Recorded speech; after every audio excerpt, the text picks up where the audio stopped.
आदित्याय नमः। ॐ भास्कराय नमः।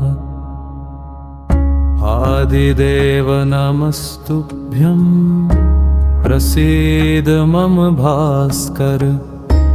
दिवाकर नमस्तुभ्यं प्रभाकर नमोस्तुते।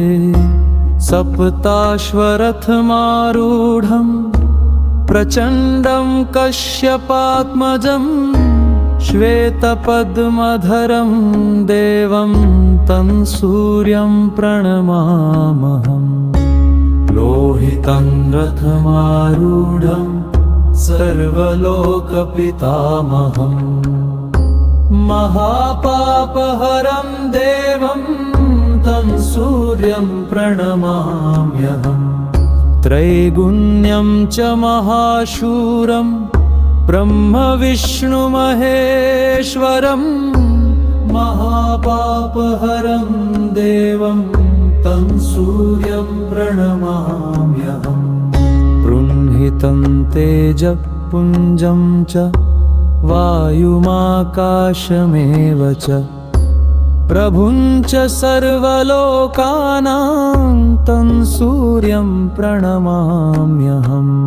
बन्धूकपुष्पसङ्काशं हारकुण्डलभूषितम् एकचक्रधरं देवं तं सूर्यं प्रणमाम्यहम्।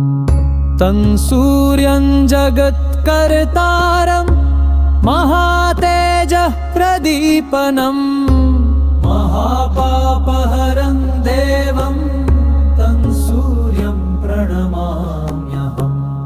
तं सूर्यं जगतानाथं ज्ञानविज्ञानमोक्षदं महापापहरं देवं तं सूर्यं प्रणमाम्यहम्।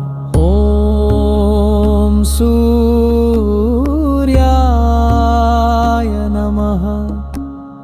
ॐ आदित्याय नमः।